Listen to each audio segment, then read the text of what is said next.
Tonight, a campaign in crisis. I said it, I was wrong, and I apologize. Republicans jumping ship. Mr. Trump needs to step aside. I cannot vote for Donald Trump. What can Donald Trump do to save his candidacy? And Hillary Clinton makes her first public comments face to face in tonight's debate. The second presidential debate.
Ladies and gentlemen, if you take your seats, please.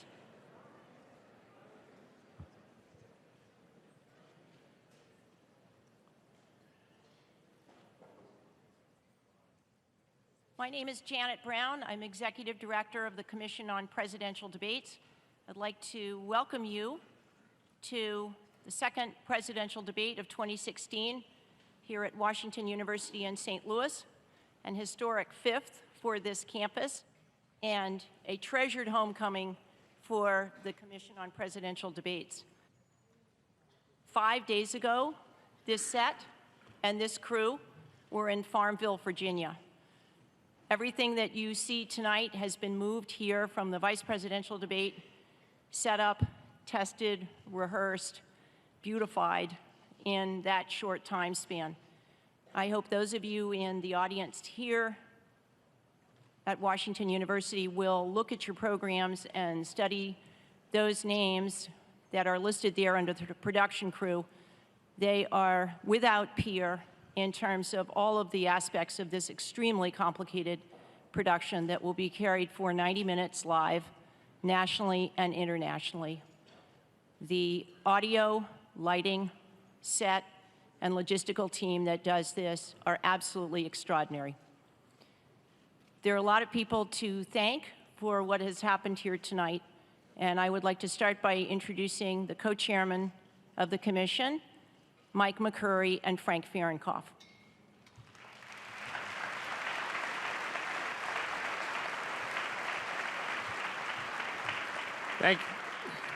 Thank you, Janet. What a pleasure it is to be here at Washington University. The fifth time that we have been here for a presidential debate. It's beginning to feel almost like a permanent home for the Commission on Presidential Debates. So all of you from Washington University and the community here, thank you very much, and give yourself a round of applause.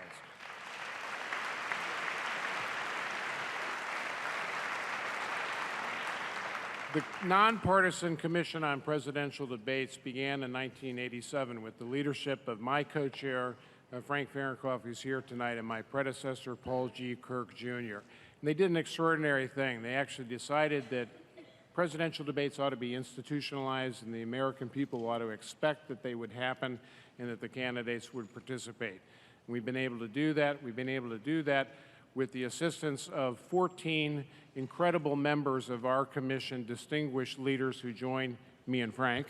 And I'd like to introduce them now. We'll give them a round of applause at the end. We're delighted to be joined tonight by the chairman of the Howard G. Buffett Foundation, Howard Buffett, your former United States Senator here in Missouri, Jack Danforth, the former anchor of ABC. By the way, guys, stand up as I list your names. The former anchor of ABC World News with Charles Gibson, obviously Charlie Gibson. The president of the University of Notre Dame, Father John Jenkins. The former president of the League of Women Voters and the current president of the Council on Foundations, Dorothy Dott Ridings. And the former president of Princeton University, Shirley Tillman. Go Tigers. So if you could all stand and give them a round of applause.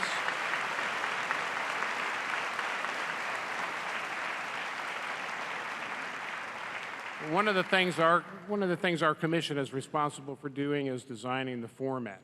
If you've watched the previous presidential debate, you know this one is different because we have with us citizen participants who have been selected by the Gallup organization. They represent uncommitted citizens here in the St. Louis area, and they're here to participate in the questioning of the candidates tonight. The other important thing we've done is to take time to give the candidates more opportunity to discuss with themselves the important issues that face our country. So rather than having rapid-fire questions, we give the candidates an opportunity to really have a discussion. That's an important part of the format changes that we've made. You should know that we don't know at the commission, the campaigns don't know, and the candidates don't know what our fellow citizens here tonight are going to ask. We're also going to have questions incorporated into this debate by our moderators that arrive from social media, from places like Facebook, who's our very valued partner, Twitter, AOL, MSN, so many of the other places where we continue to have conversations as citizens in our new online new media formats. That will be an important feature of our format tonight. And the important thing for all of you who are here, you are here standing in for tens of millions of Americans who are able to watch this on television tonight. So we ask that you be very careful and respectful of their desire to hear this debate without the interruptions of applause, cheering, booing, anything else that you want to do. You're here to be respectful of all of your other citizens who are watching this debate and the candidates who are participating in the debate and the moderators who are asking the questions. So we ask that you not use any cell phones, electronic devices, and that will be grounds for you to actually be politely asked to leave the hall. And we hope you will honor those rules that will make it possible for this debate to proceed the way it needs to proceed. So with that, I would like to introduce my very dear friend and valued co-partner in this, the other co-chair of the Commission on Presidential Debates, Frank Fahrenkopf. Thank you, Mike. And thank you, ladies and gentlemen. It's great to be back at this wonderful institution. Let me say a few words. Mike started it about the commission. The Commission on Presidential Debates is a nonpartisan, nonprofit organization. We get no funding from the political parties, from the campaigns, from the federal government, state or local government. We're self-funded. And in the 2016 cycle where we are now, we have some sponsors who, were it not for them, we would not be here tonight. They are companies and corporations and individuals and foundations who truly believe that the American people ought to be able to see candidates who want to be president or vice president of the United States stand before the television cameras and debate the issues that are so important. And I want to very quickly name them: the Anheuser-Busch Corporation, the Howard G. Buffett Foundation, the Kovler Fund, the law firm of Kroll and Mooring, the AARP, and the National Governors Association. Won't you join with me in thanking them for their support?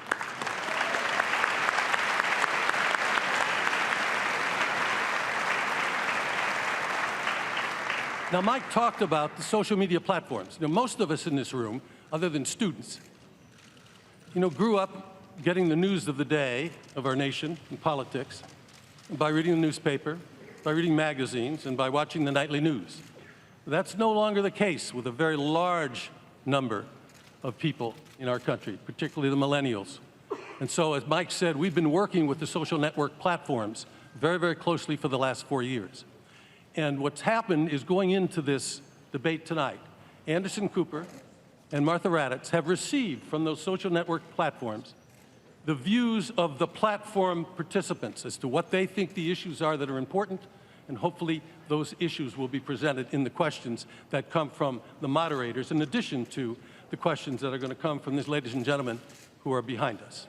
One last point, and I mentioned this to some detail at the vice presidential debate a week or so ago, is we're particularly proud of the work we do internationally. The United States of America, with all our faults, is still the beacon of democracy and freedom around the world.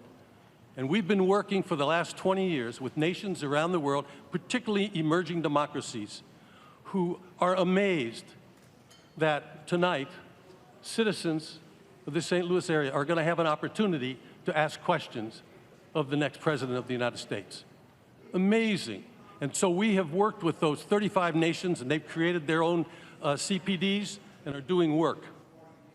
In fact, in Las Vegas, the last debate that's coming up in 10 days, we will have 50 people from 45 nations as guests who will be there for seminars and learning how the process is done. And so we're very, very proud of that. Let me add one more thing before I introduce another important person to you. Right at 8 o'clock, 9 o'clock Eastern, we're going to be very quiet in this room, except for back there. At exactly 9 o'clock, the networks are going to go hot. And you're going to hear the voices and so forth.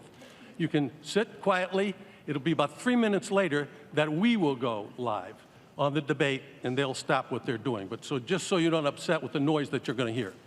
As Mike said, we owe a lot to this university, to the faculty, to the students and the staff. Mike said that we've been here 5 times. And it's very, very great pleasure for me to introduce the man who makes the machinery run here, the Chancellor of this university, Mark Wrighton. Mark.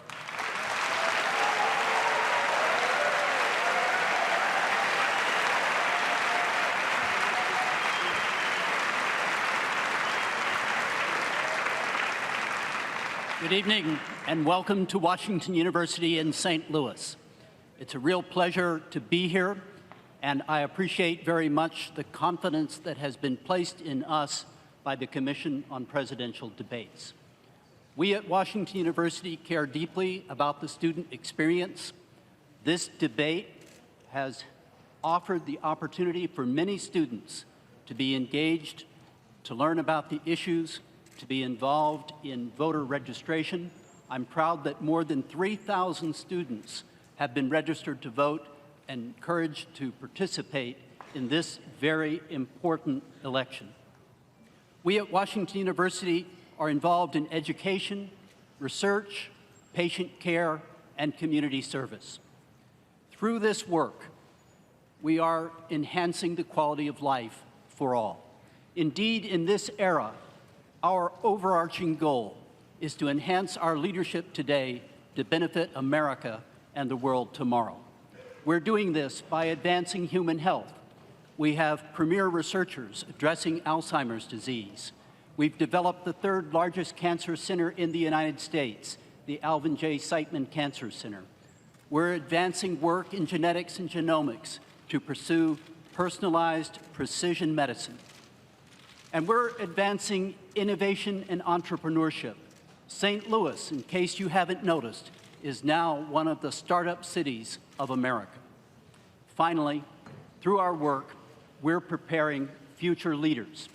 Tonight is a debate between 2 individuals, one of whom will become the next President of the United States.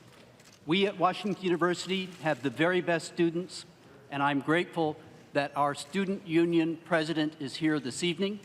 He is from Singapore, reflecting a dimension of the diversity that we enjoy here at Washington University. Please welcome Student Union President Kenneth Sung.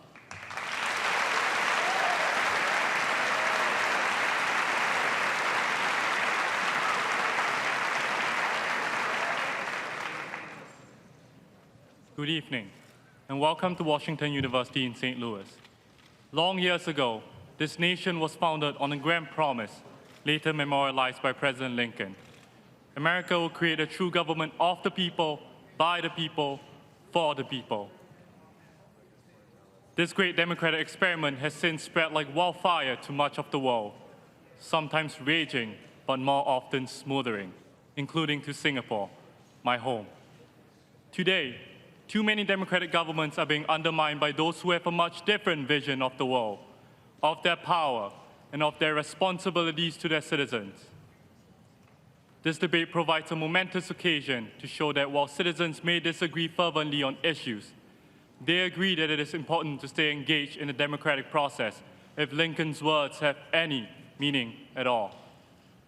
Come November 8th, citizens across this nation will cast their ballots and show the world that democracy as an ideal burns brightly in the dark.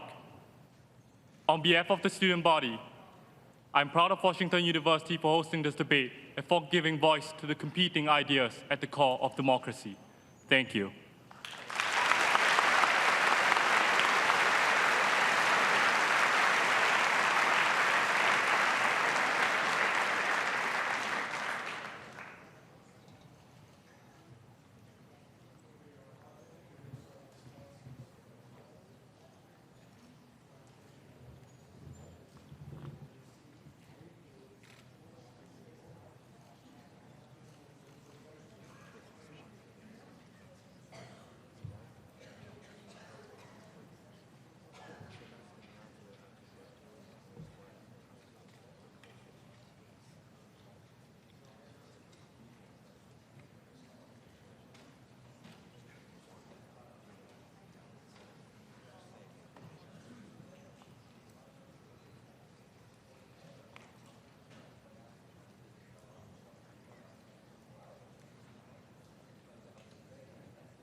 Would you please welcome President Bill Clinton and Melania Trump?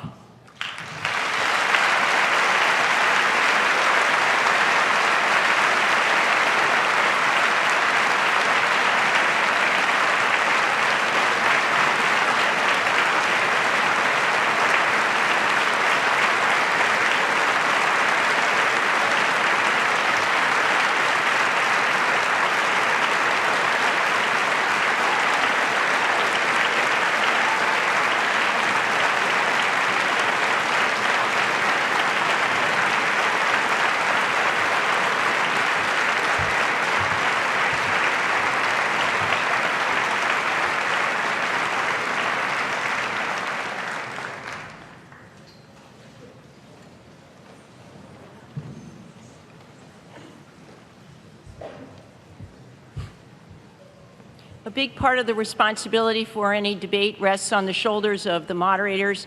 We are grateful and honored tonight to have Martha Raddatz of ABC News and Anderson Cooper of CNN.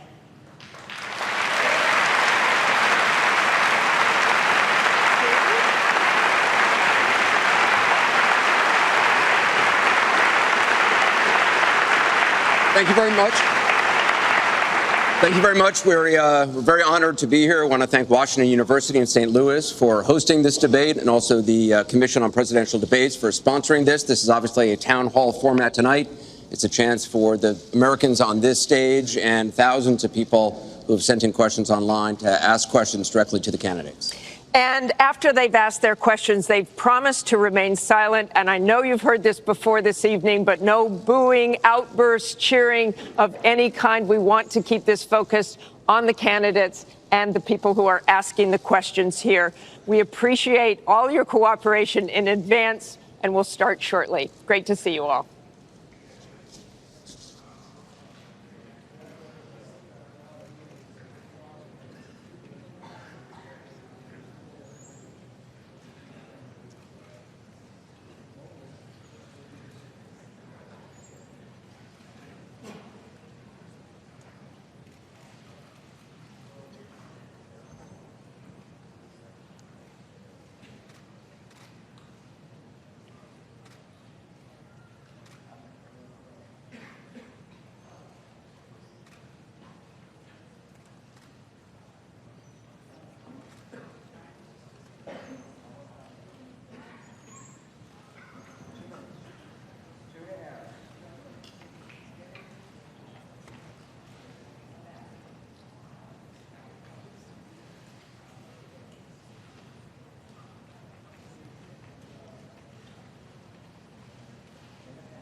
From NBC News.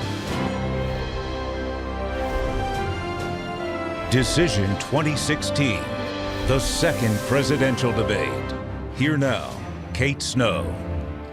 Good evening. We are minutes away from the second presidential debate between Hillary Clinton and Donald Trump, just over 4 weeks now from Election Day. And this debate has taken on even more significance, coming in the middle of a firestorm over those newly revealed comments by Donald Trump about women. A little earlier, the candidates arrived at Washington University in St. Louis, the setting for tonight's town hall style debate. But before that, a bit of a surprise by Donald Trump. He held a meeting in St. Louis with women who have accused former President Bill Clinton of sexual misconduct in the past. And some of those women are in the debate audience tonight. Juanita Broaddrick and Kathleen Willey, we've seen there just moments ago. The spouses of the candidates were introduced, Bill Clinton and Melania Trump. They'll watch the debate from just off stage. And joining me now from inside the hall, NBC's Andrea Mitchell and Hallie Jackson. Hallie, I'll start with you. It has been an unconventional day, to say the least. What do they tell you we expect out of Donald Trump tonight?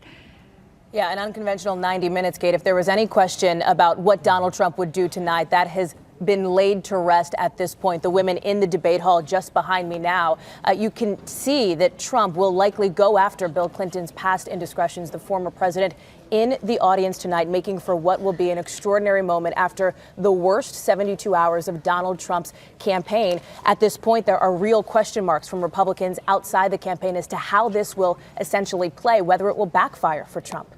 And Andrea, to you, if this happens, if he goes there, what does Hillary Clinton do? Well, she is going to speak to her marriage and also speak to that Trump video and the fact that she believes that the expressions, the language that he used, the behavior that he described, that he said he had conducted, is a pattern of behavior. And I should point out, you can see there at the end of that row, Paula Jones has just joined the other women. Kathleen Willey next to her, Juanita Broaddrick next to her, and a woman named Kathy Shelton, who said that she was facing a defense lawyer, Hillary Clinton, a defense lawyer back in the 70s in a rape trial, so that Hillary Clinton defended an accused rapist, as lawyers would do. She was a hired lawyer, a pro bono lawyer, against someone who was a victim. So these are the three women. They have long been very active with people now directly involved. Andrew Breitbart's successor from the Breitbart News, Steve Bannon, who are part of the Trump campaign. And that is exactly what we're seeing tonight. Hillary Clinton is also going to push back against Trump's allegations about those leaked emails, saying that they were leaked by the Russians and that is trying to undermine the election. And quickly, Hallie, what else would Donald Trump like to get to tonight? Well, Andrea had it right there. The idea that Clinton essentially suggested privately in these leaked emails that she was open to open borders. Watch for Trump to hit her on that tonight. We'll watch it all over the next 90 minutes. Ladies, thank you so much. In this town hall debate, questions will come from the audience and from the two moderators, Anderson Cooper of CNN, Martha Raddatz of ABC News. We'll see you on the other side of 90 minutes. Good evening. I'm Martha Raddatz from ABC News. And I'm Anderson Cooper from CNN. We want to welcome you to Washington University in St. Louis for the second presidential debate between Hillary Clinton and Donald Trump, sponsored by the Commission on Presidential Debates. Tonight's debate is a town hall format, which gives voters a chance to directly ask the candidates questions. Martha and I will ask follow-up questions, but the night really belongs to the people in this room and to people across the country who have submitted questions online. The people you see on this stage were chosen by the Gallup organization. They are all from the St. Louis area and told Gallup they haven't committed to a candidate. Each of them came here with questions they want to ask, and we saw those questions for the first time this morning. Anderson and I and our team from ABC and CNN are the only ones who have seen them. Both candidates will have 2 minutes to answer each audience and online question. We hope to get to as many questions as we can, so we've asked the audience here not to slow things down with any applause, except for now. Ladies and gentlemen, the Republican nominee for President, Donald J. Trump, and the Democratic nominee for President, Hillary Clinton.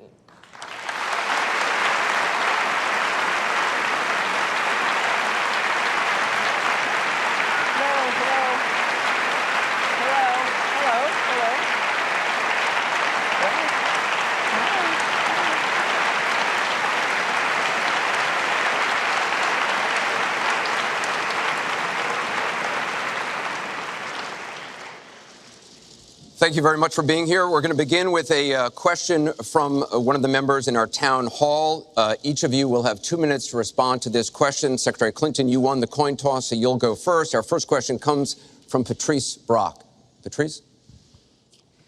Thank you and good evening. The last presidential debate could have been rated as MA, mature audiences, per TV parental guidelines. Knowing that educators assign viewing the presidential debates as students' homework, do you feel you're modeling appropriate and positive behavior for today's youth? Well, thank you. Are you a teacher? Yes, I think that that's a very good question because I've heard from lots of teachers and parents about some of their concerns about some of the things that are being said and done in this campaign. And I think it is very important for us to make clear to our children that our country really is great because we're good. And we are going to respect one another, lift each other up. We are going to be looking for ways to celebrate our diversity. And we are going to try to reach out to every boy and girl as well as every adult to bring them in to working on behalf of our country. I have a very positive and optimistic view about what we can do together. That's why the slogan of my campaign is Stronger Together. Because I think if we work together, if we overcome the divisiveness that sometimes sets Americans against one another, and instead we make some big goals, and I've set forth some big goals, getting the economy to work for everyone, not just those at the top, making sure that we have the best education system from preschool through college and making it affordable, and so much else. If we set those goals and we go together to try to achieve them, there's nothing, in my opinion, that America can't do. So that's why I hope that we will come together in this campaign. Obviously, I'm hoping to earn your vote. I'm hoping to be elected in November, and I can promise you I will work with every American. I want to be the president for all Americans, regardless of your political beliefs, where you come from, what you look like, your religion. I want us to heal our country and bring it together, because that's, I think, the best way for us to get the future that our children and our grandchildren deserve. Secretary Clinton, thank you. Mr. Trump, you have 2 minutes. Well, I actually agree with that. I agree with everything she said. I began this campaign because I was so tired of seeing such foolish things happen to our country. This is a great country. This is a great land. I've gotten to know the people of the country over the last year and a half that I've been doing this as a politician. I cannot believe I'm saying that about myself, but I guess I have been a politician. And my whole concept was to make America great again. When I watch the deals being made, when I watch what's happening with some horrible things like Obamacare, where your health insurance and health care is going up by numbers that are astronomical, 68%, 59%, 71%. When I look at the Iran deal and how bad a deal it is for us, it's a one-sided transaction where we're giving back $150 billion to a terrorist state, really the #1 terrorist state. We've made them a strong country from really a very weak country just 3 years ago. When I look at all of the things that I see and all of the potential that our country has, we have such tremendous potential, whether it's in business and trade, where we're doing so badly. Last year, we had an almost $800 billion trade deficit. In other words, trading with other countries, we had an $800 billion deficit. It's hard to believe. Inconceivable. You say, who's making these deals? We're going to make great trade deals. We're going to have a strong border. We're going to bring back law and order. Just today, policeman was shot, 2 killed, and this is happening on a weekly basis. We have to bring back respect to law enforcement. At the same time, we have to take care of people on all sides. We need justice. But I want to do things that haven't been done, including fixing and making our inner cities better for the African-American citizens that are so great, and for the Latinos, Hispanics. And I look forward to doing it. It's called Make America Great Again. Thank you, Mr. Trump. The question from Patrice was about, are you both modeling positive and appropriate behaviors for today's youth? We received a lot of questions online, Mr. Trump, about the tape that was released on Friday. As you can imagine, you called what you said locker room banter. You described kissing women without consent, grabbing their genitals. That is sexual assault. You bragged that you have sexually assaulted women. Do you understand that? No, I didn't say that at all. I don't think you understood what was said. This was locker room talk. I'm not proud of it. I apologize to my family. I apologize to the American people. Certainly, I'm not proud of it.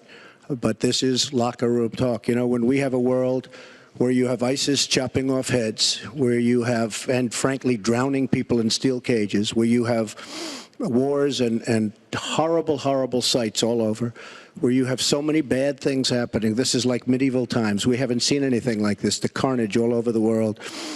And they look and they see. Can you imagine the people that are, frankly, doing so well against us with ISIS? And they look at our country and they see what's going on. Yes, I'm very embarrassed by it. I hate it. But it's locker room talk, and it's one of those things. I will knock the hell out of ISIS. We're going to defeat ISIS. ISIS happened a number of years ago in a vacuum that was left because of bad judgment. And I will tell you, I will take care of ISIS. So, Mr. And Trump, we should get on to much more important things and much bigger things. Just for the record, though, are you saying that what you said on that bus 11 years ago, that you did not actually kiss women without consent or grope women without consent? I have great respect for women. Nobody has more respect for women than I do. So for the record, you're saying you never did that? I said things that, frankly, you hear these things are said. And I was embarrassed by it, but I have tremendous respect for women. Have you ever done those things? Women have respect for me. And I will tell you, no, I have not. And I will tell you that I'm going to make our country safe. We're going to have borders in our country, which we don't have now. People are pouring into our country, and they're coming in from the Middle East and other places. We're going to make America safe again. We're going to make America great again, but we're going to make America safe again. And we're going to make America wealthy again, because if you don't do that, it sounds harsh to say, but we have to build up the wealth of our nation. Right now, other nations are taking our jobs and they're taking our wealth. Thank you, Mr. And that's what I want to talk about. Secretary Clinton, do you want to respond? Well, like everyone else, I've spent a lot of time thinking over the last 48 hours about what we heard and saw.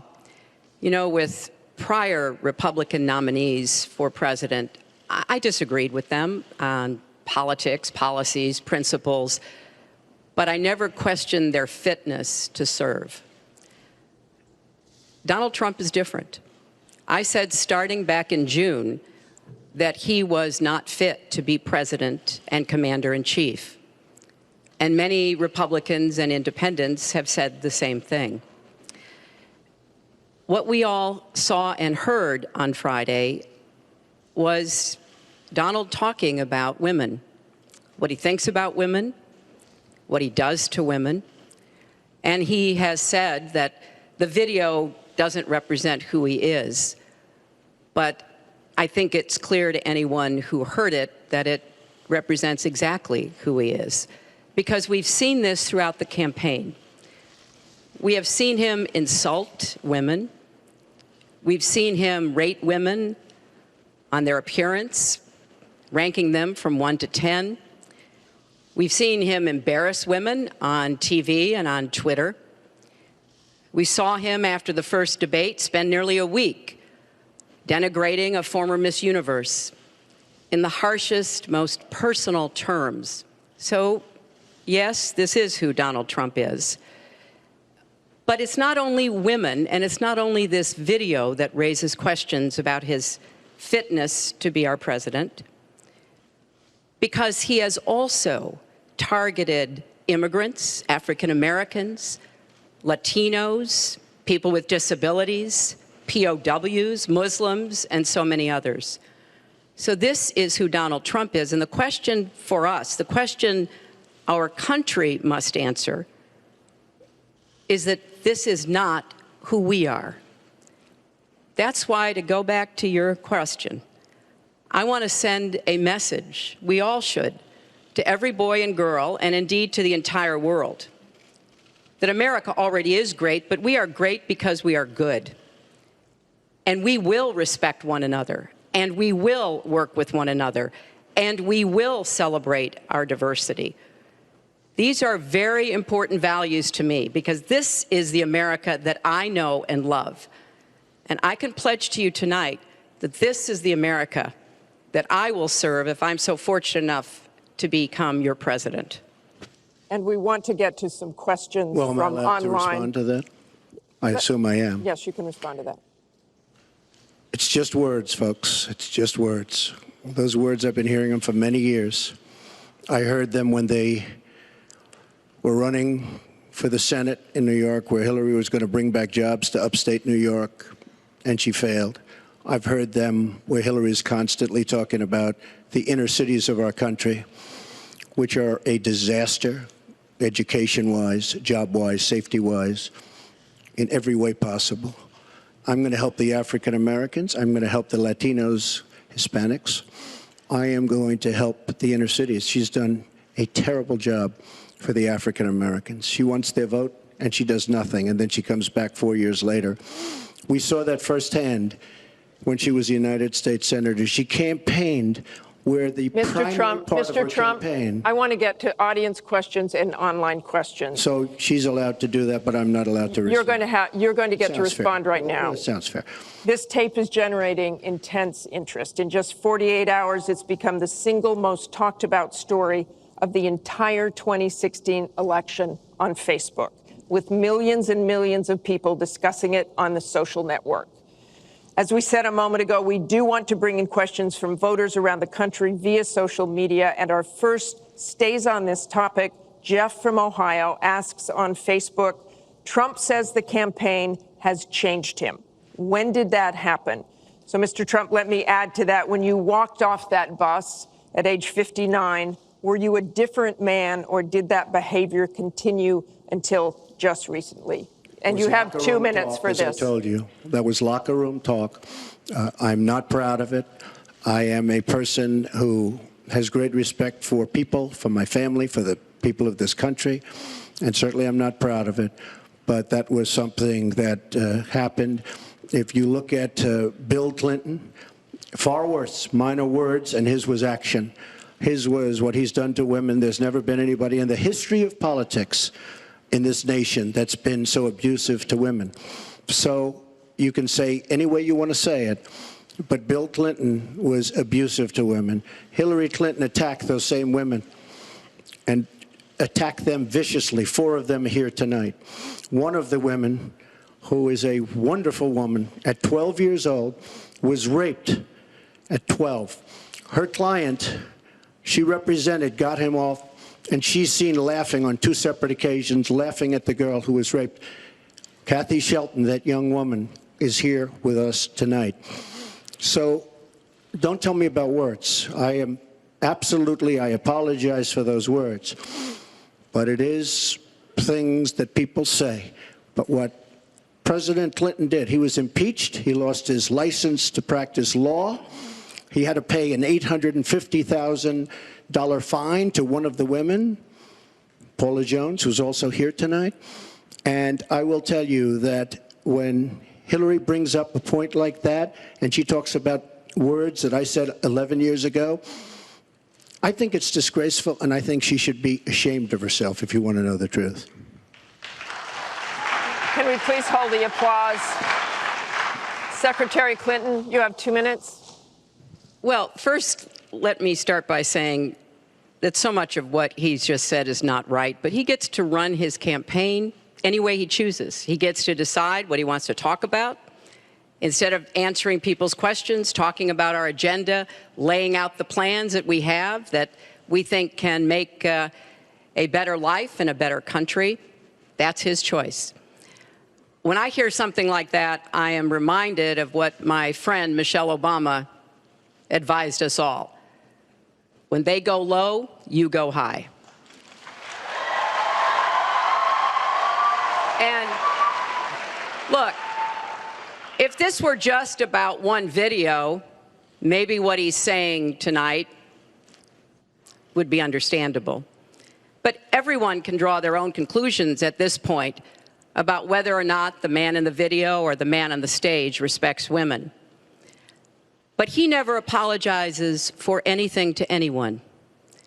He never apologized to Mr. and Mrs. Khan, the Gold Star family, whose son, Captain Khan, died in the line of duty in Iraq. And Donald insulted and attacked them for weeks over their religion. He never apologized to the distinguished federal judge who was born in Indiana. But Donald said he couldn't be trusted to be a judge because his parents were, quote, Mexican. He never apologized to the reporter that he mimicked and mocked on national television and our children were watching. And he never apologized for the racist lie that President Obama was not born in the United States of America. He owes the president an apology. He owes our country an apology. And he needs to take responsibility for his actions and his words. Well, you owe the president an apology because, as you know very well, your campaign, Sidney Blumenthal, he's another real winner that you have. And he's the one that got this started along with your campaign manager. And they were on television just 2 weeks ago, she was saying exactly that. So you really owe him an apology. You're the one that sent the pictures around your campaign, sent the pictures around with President Obama in a certain garb. That was long before I was ever involved. So you actually owe an apology. And number two, Michelle Obama. I've gotten to see the commercials that they did on you. And I've gotten to see some of the most vicious commercials I've ever seen of Michelle Obama talking about you, Hillary. So you talk about friend, go back and take a look at those commercials. A race where you lost, fair and square, unlike the Bernie Sanders race where you won, but not fair and square, in my opinion. And all you have to do is take a look at WikiLeaks and just see what they said about Bernie Sanders and see what Deborah Wasserman Schultz had in mind, because Bernie Sanders, between superdelegates and Deborah Wasserman Schultz, he never had a chance. And I was so surprised to see him sign on with the devil. But when you talk about apology, I think the one that you should really be apologizing for, and the thing that you should be apologizing for, are the 33,000 emails that you deleted and that you acid washed.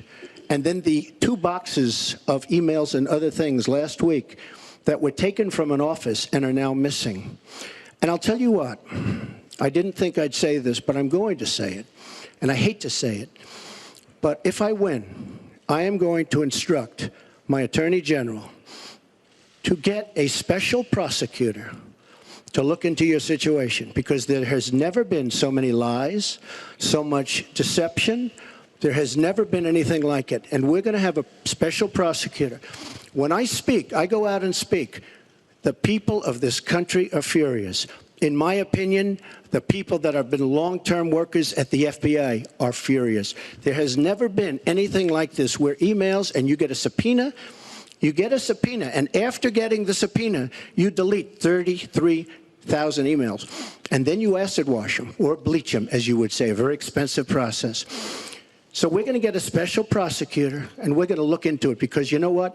People have been, their lives have been destroyed for doing 1/5 of what you've done. And it's a disgrace. And honestly, you ought to be ashamed of yourself. Secretary Clinton, I want to follow up on that. I'm going to let you talk about emails. Because everything he just said is absolutely false, but I'm not surprised. Really? In the first debate, and the audience needs to calm down here. I told people that it would be impossible to be fact-checking Donald all the time. I'd never get to talk about anything I want to do and how we're going to really make lives better for people. So once again, go to HillaryClinton.com. We have literally Trump. You can fact check him in real time. Last time at the first debate, we had millions of people fact-checking, so I expect we'll have millions more fact-checking because, you know, it's just awfully good that someone with the temperament of Donald Trump is not in charge of the law in our country. Yeah, because you'd be in jail. Secretary Clinton.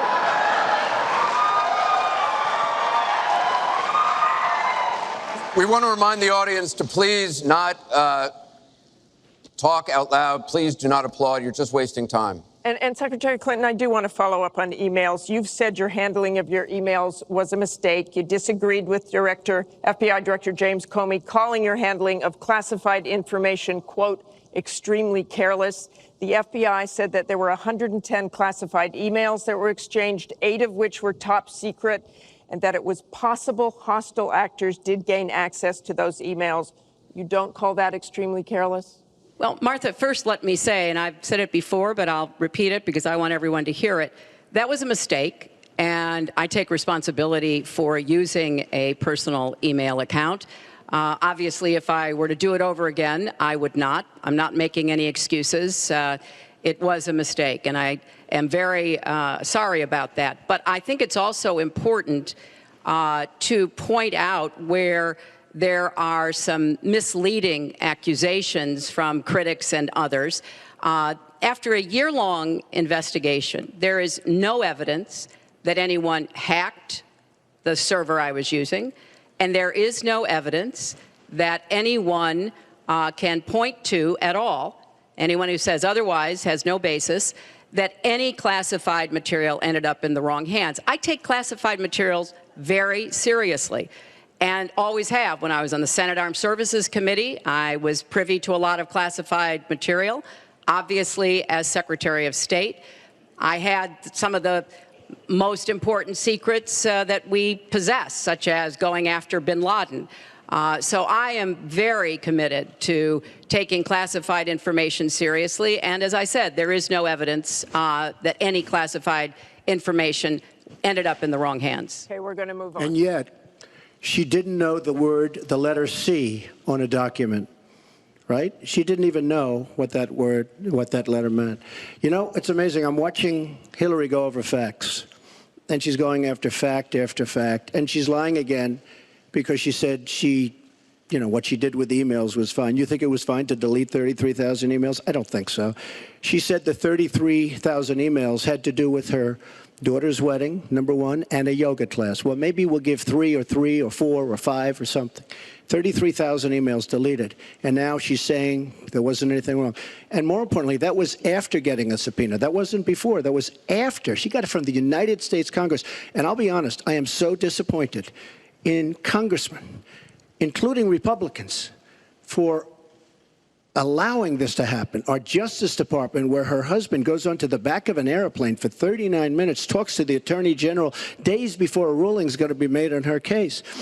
But for you to say that there was nothing wrong with you deleting 39,000 emails, again, you should be ashamed of yourself, what you did. And this is after getting a subpoena from the United States Congress. We have to move on. Secretary Clinton, you can respond, and then we got to move on. We want to give the audience a chance you'd be put in jail, let alone after getting a subpoena from the United States Congress. Secretary Clinton, you can respond. Then we have to move on to an audience question. Look, it's just not true, and so please go you didn't delete them? Allow her to respond, please. Personal emails, not official. 33,000? Yeah. Well, we turned over 35,000, so it was. What about the other 15,000? Please allow her to respond. She didn't talk while you talked. Yes, that's true. I didn't. Because I didn't in the first debate, and I'm going to try not to in this debate because I'd like to get to the questions that the people have brought here tonight to talk to us about. And get off this question. Okay, Donald, I know you're into big diversion tonight, anything to avoid talking about your campaign and the way it's exploding and the way Republicans are leaving you. But let's at least focus on some of the issues that people care about tonight. Let's get to their questions. We have a question here from Ken Karpowitz. He has a question about health care. Ken? I'd like to know, Anderson, why aren't you bringing up the emails? I'd like to know. Why aren't you getting brought up to the emails? No, it hasn't. It hasn't. And it hasn't been finished at all. Ken Karpowitz has a question. It's nice to 1-on-3. Thank you. Affordable Care Act, known as Obamacare, it is not affordable. Premiums have gone up, deductibles have gone up, co-pays have gone up, prescriptions have gone up, and the coverage has gone down. What will you do to bring the costs down and make coverage better? That first one goes to Secretary Clinton because you started out the last one to the audience. If he wants to start, he can start. No, go ahead, Donald. No, I'm a gentleman, Hillary. Go ahead. Secretary Clinton? Well, I think Donald was about to say he's going to solve it by repealing it and getting rid of the Affordable Care Act. And I'm going to fix it because I agree with you. Premiums have gotten too high, co-pays, deductibles, prescription drug costs. And I've laid out a series of actions that we can take to try to get those costs down. But here's what I don't want people to forget. When we're talking about reining in the cost, which has to be the highest priority of the next president, when the Affordable Care Act passed, it wasn't just that 20 million people got insurance who didn't have it before, but that in and of itself was a good thing. I meet these people all the time, and they tell me what a difference having that insurance meant to them and their families. But everybody else, the 170 million of us who get health insurance through our employers, got big benefits. Number one, insurance companies can't deny you coverage because of a pre-existing condition. Number two, no lifetime limits, which is a big deal if you have serious health problems. Number three, women can't be charged more than men for our health insurance, which is the way it used to be before the Affordable Care Act. Number four, if you're under 26 and your parents have a policy, you can be on that policy until the age of 26, something that didn't happen before. So I want very much to save what works and is good about the Affordable Care Act. But we've got to get costs down. We've got to provide some additional help to small businesses so that they can afford to provide health insurance. But if we repeal it, as Donald has proposed, and start over again, all of those benefits I just mentioned are lost to everybody, not just people who get their health insurance on the exchange. And then we would have to start all over again. Right now, we are at 90% health insurance coverage. That's the highest we've ever been in our country. Secretary Clinton, so I want us to get to 100%, but get costs down and keep quality up. Mr. Trump, you have 2 minutes. It is such a great question, and it's maybe the question I get almost more than anything else outside of defense. Obamacare is a disaster. You know it. We all know it. It's going up at numbers that nobody's ever seen worldwide. Nobody's ever seen numbers like this for health care. It's only getting worse. In 17, it implodes by itself. Their method of fixing it is to go back and ask Congress for more money, more and more money. And we have right now almost $20 trillion in debt. Obamacare will never work. It's very bad health insurance, far too expensive. And not only expensive for the person that has it, unbelievably expensive for our country. It's going to be one of the biggest line items very shortly. We have to repeal it and replace it with something absolutely much less expensive and something that works, where your plan can actually be tailored.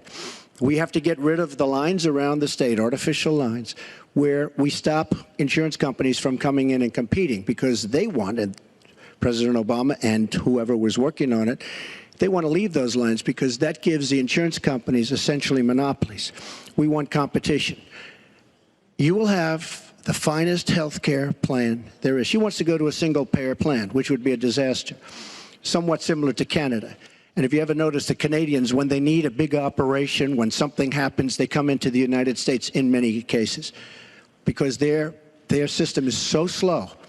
It's catastrophic in certain ways. But she wants to go to single-payer, which means the government basically rules everything. Hillary Clinton has been after this for years. Obamacare was the first step. Obamacare is a total disaster. And not only are your rates going up by numbers that nobody's ever believed, but your deductibles are going up so that unless you get hit by a truck, you're never going to be able to use it. Mr. Trump, it is a disastrous plan, and it has to be repealed and replaced. Secretary Clinton, let me follow up with you. Your husband called Obamacare, quote, the craziest thing in the world, saying that small business owners are getting killed as premiums double, coverage is cut in half. Was he mistaken, or was his mistake simply telling the truth? No, I mean, he clarified what he meant, and it's very clear. Look, we are in a situation in our country where if we were to start all over again, we might come up with a different system. But we have an employer-based system. That's where the vast majority of people get their health care. And the Affordable Care Act was meant to try to fill the gap between people who were too poor and couldn't put together any resources to afford health care, namely people on Medicaid. Obviously, Medicare, which is a single-payer system, which takes care of our elderly and does a great job doing it, by the way. And then all the people who were employed, but people who were working but didn't have the money to afford insurance and didn't have anybody, an employer or anybody else, to help them. That was the slot that the Obamacare approach was to take. And like I say, 20 million people now have health insurance. So if we just rip it up and throw it away, what Donald's not telling you is we just turn it back to the insurance companies the way it used to be. And that means the insurance companies get to do pretty much whatever they want, including saying, look, I'm sorry, you've got diabetes, you had cancer, your child has asthma. Your time is up. You may not be able to have insurance because you can't afford it. So let's fix what's broken about it, but let's not throw it away and give it all back to the insurance companies and let the me drug follow up with you, companies. Mr. That's not going to work. Mr. Trump, let me follow on this. Just one thing. First of all, Hillary, everything's broken about it, everything. Number two, Bernie Sanders said that Hillary Clinton has very bad judgment. This is a perfect example of it, trying to save Obamacare, which is... You've said you want to end Obamacare. You've said you want to end Obamacare. You've also said you want to make coverage accessible for people with pre-existing conditions. How do you force insurance companies to do that if you're no longer mandating that every American get insurance? You're going to have plans. What does that mean? Well, I'll tell you what it means. You're going to have plans that are so good because we're going to have so much competition in the insurance industry once we break out the lines and allow the competition to come. Are you going to have a mandate that Americans have to have health insurance? President Obama, by keeping those lines, the boundary lines around each state, and it was almost gone until just very toward the end of the passage of Obamacare, which, by the way, was a fraud. You know that, because Jonathan Gruber, the architect of Obamacare, he said it was a great lie. It was a big lie. President Obama said you keep your doctor, you keep your plan. The whole thing was a fraud, and it doesn't work. But when we get rid of those lines, you will have competition, and we will be able to keep pre-existing. We'll also be able to help people that don't have money, because we are going to have people protected. And Republicans feel this way, believe it or not, and strongly this way. We're going to block grant into the states. We're going to block grant into Medicaid into the states so that we will be able to take care of people without the necessary funds to take care of themselves. Thank you, Mr. Trump. We now go to Gorba Hamid with a question for both candidates. Hi. There are 3.3 million Muslims in the United States, and I'm one of them. You've mentioned working with Muslim nations, but with Islamophobia on the rise, how will you help people like me deal with the consequences of being labeled as a threat to the country after the election is over? Mr. Trump, you're first. Well, you're right about Islamophobia, and that's a shame.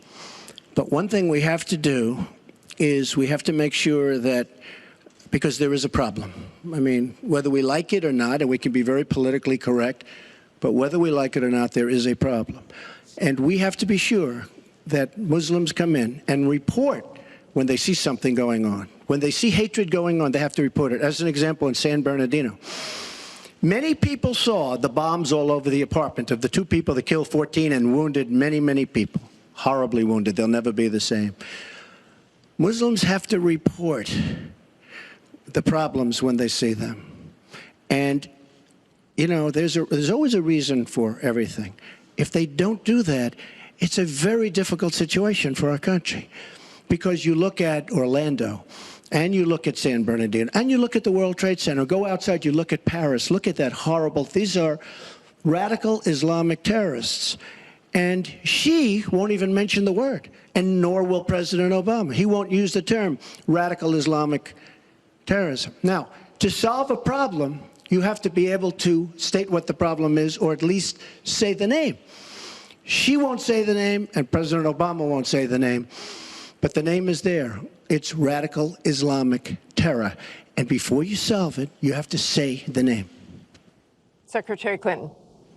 Well, thank you for asking your question. And I've heard this question from a lot of Muslim Americans across our country, because unfortunately, there's been a lot of very divisive, dark things said about Muslims. And even someone like Captain Khan, the young man who sacrificed himself defending our country in the United States Army, has been subject to attack by Donald.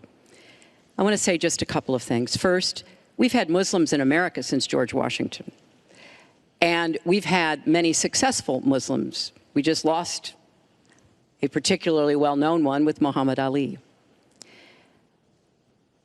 My vision of America is an America where everyone has a place if you're willing to work hard, you do your part, you contribute to the community, that's what America is. That's what we want America to be for our children and our grandchildren. It's also very short-sighted and even dangerous to be engaging in the kind of demagogic rhetoric that Donald has about Muslims. We need American Muslims to be part of our eyes and ears on our front lines. I've worked with a lot of different Muslim groups around America. I've met with a lot of them, and I've heard how important it is for them to feel that they are wanted and included and part of our country, part of our homeland security, and that's what I want to see. It's also important, I intend to defeat ISIS, to do so in a coalition with majority Muslim nations.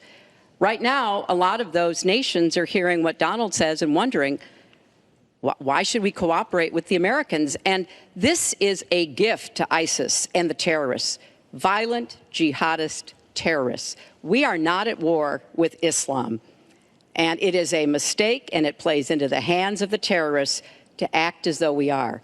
So I want a country where citizens like you and your family are just as welcome as anyone else. Thank you, Secretary Clinton. Mr. Trump, in December, you said this: Donald J. Trump is calling for a total and complete shutdown of Muslims entering the United States until our country's representatives can figure out what the hell is going on. We have no choice. We have no choice. Your running mate said this week that the Muslim ban is no longer your position. Is that correct? And if it is, was it a mistake to have a religious test? First of all, Captain Khan is an American hero. And if I were president at that time, he would be alive today, because unlike her, who voted for the war without knowing what she was doing, I would not have had our people in Iraq. Iraq was a disaster. So he would have been alive today. The Muslim ban is something that in some form has morphed into a extreme vetting from certain areas of the world. Hillary Clinton wants to allow And why did it morph into that? Answer the question. Why don't do you still believe her? You I interrupt do. me all the time. Why don't you Would interrupt you her? please explain whether or not the Muslim ban still stands? It's called extreme vetting. We are going to areas like Syria, where they're coming in by the tens of thousands because of Barack Obama, and Hillary Clinton wants to allow a 550% increase over Obama. People are coming into our country like we have no idea who they are, where they're from, what their feelings about our country is, and she wants 550% more. This is going to be the great Trojan horse of all time. We have enough problems in this country. I believe in building safe zones. I believe in having other people pay for them. As an example, the Gulf states, who are not carrying their weight, but they have nothing but money, and take care of people. But I don't want to have, with all the problems this country has and all of the problems that you see going on, hundreds of thousands of people coming in from Syria when we know nothing about them. We know nothing about their values, and we know nothing about their love for our country. And Secretary Clinton, let me ask you about that, because you have asked for an increase from 10 to 65,000 Syrian refugees. We know you want tougher vetting. That's not a perfect system. So why take the risk of having those refugees come into the country? Well, first of all, I will not let anyone into our country that I think poses a risk to us. But there are a lot of refugees, women and children. Think of that picture we all saw of that 4-year-old boy with the blood on his forehead because he'd been bombed by the Russian and Syrian air forces. There are children suffering in this catastrophic war, largely, I believe, because of Russian aggression, and we need to do our part. We by no means are carrying anywhere near the load that Europe and others are. But we will have vetting that is as tough as it needs to be from our professionals, our intelligence experts, and others. But it is important for us as a policy, not to say, as Donald has said, we're going to ban people based on a religion. How do you do that? We are a country founded on religious freedom and liberty. How do we do what he has advocated without causing great distress within our own country? Are we going to have religious tests when people fly into our country? And how do we expect to be able to implement those? So I thought that what he said was extremely unwise and even dangerous. And indeed, you can look at the propaganda on a lot of the terrorist sites, and what Donald Trump says about Muslims is used to recruit fighters because they want to create a war between us. And the final thing I would say, this is the 10th or 12th time that he's denied being for the war in Iraq. We have it on tape. The entire press corps has looked at it. It's been debunked, but it never stops him from saying whatever he wants to say. Has not been debunked. So please has not been debunked. And go to HillaryClinton.com and you can see it. I was against the war in Iraq. Has not been debunked. And you voted for it, and you shouldn't have. Well, I just want to There's been lots of fact-checking on that. I'd like to move on to an online question. She just went about 25 seconds over her time. She Could did I just not. respond to this, please? Very quickly, please. Hillary Clinton, in terms of having people come into our country, we have many criminal illegal aliens. When we want to send them back to their country says we don't want them. In some cases, they're murderers, drug lords, drug problems, and they don't want them. And Hillary Clinton, when she was Secretary of State, said, that's okay, we can't force it into their country. Let me tell you, I'm going to force them right back into their country. They're murderers and some very bad people. And I will tell you very strongly, when Bernie Sanders said she had bad judgment, she has really bad judgment, because we are letting people into this country that are going to cause problems and crime like you've never seen. We're also letting drugs pour through our southern border at a record clip, and it shouldn't be allowed to happen. ICE just endorsed me. They've never endorsed a presidential candidate. The Border Patrol agents, 16,500, just recently endorsed me. And they endorsed me because I understand the border. She doesn't. She wants amnesty for everybody. Come right in, come right over.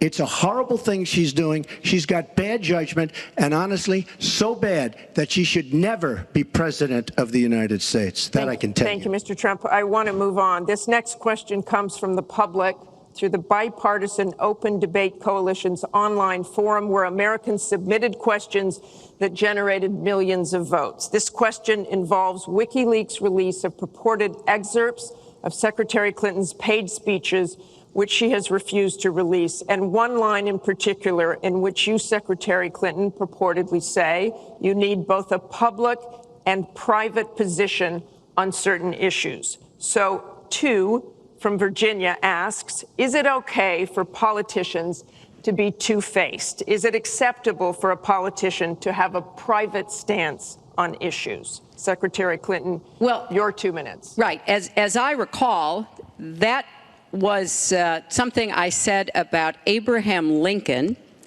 after having seen the wonderful Steven Spielberg movie called Lincoln. It was a master class watching President Lincoln get the Congress to approve the 13th Amendment. It was principled and it was strategic.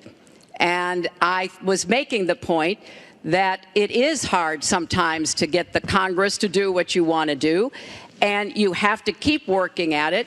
And yes, President Lincoln was trying to convince some people. He used some arguments. Convincing other people, he used other arguments. That was a great, I thought, a great display of presidential leadership.